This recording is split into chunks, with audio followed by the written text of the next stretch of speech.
Editorial. Secure Your Own Mask First by Jongimpi D. Papu.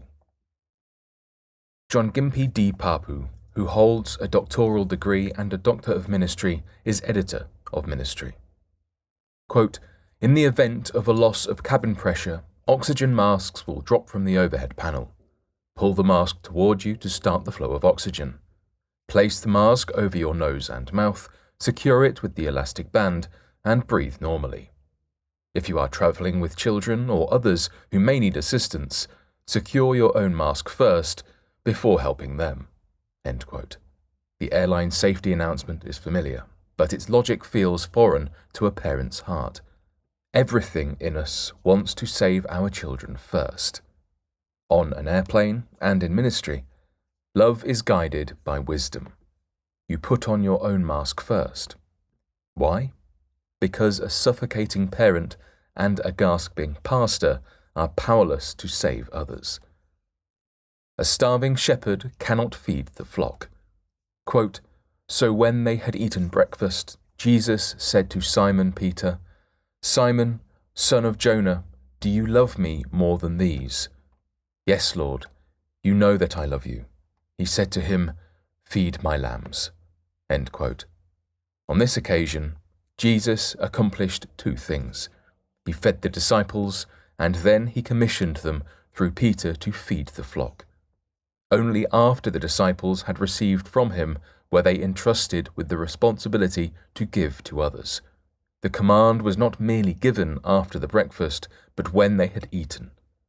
The feeding of the shepherds preceded the feeding of the flock.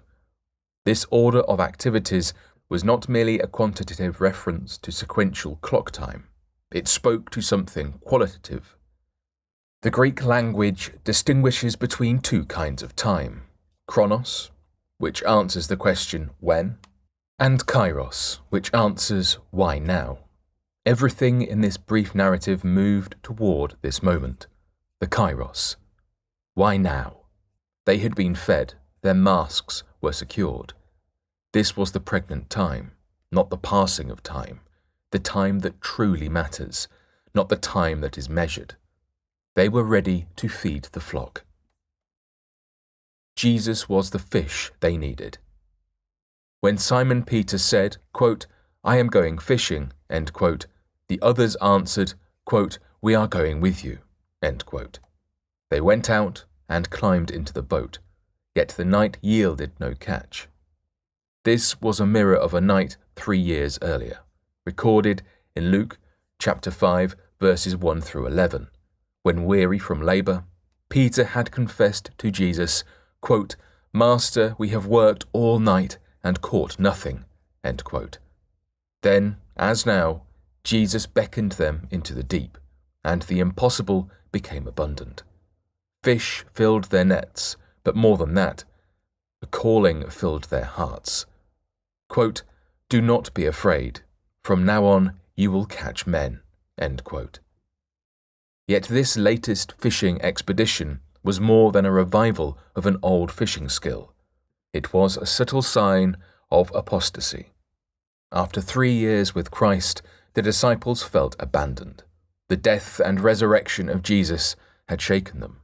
His 2 previous appearances were sporadic, leaving doubt and uncertainty in their hearts. On the surface, they were fishing for fish, but deep down in their hearts, they were longing for the calm assurance of his presence. When Peter saw Jesus standing on the shore, he plunged into the water to meet him. In truth, Jesus was the reason for the previous night's labor. They were seeking him all along.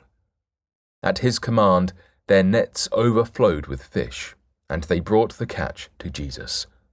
John records, quote, "As soon as they came to land, they saw a fire of coals there with fish laid on it, and bread." End quote. Yet this moment was more than a physical breakfast. It was a confirmation of who Christ was. He was the breakfast they needed in order to feed the sheep. Christ first, then others. In Matthew chapter 11, verse 28, Jesus invites us to come to him so we can find rest. Effective service does not flow from striving, but from resting. Only when Christ has stilled our hearts can we become instruments of peace to others. In ministry, love is guided by wisdom.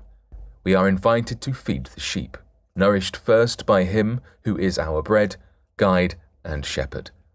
Secure your own mask first before helping others. For bibliographical and biblical references on this article and for much more content for pastors and church leaders, please visit ministrymagazine.org.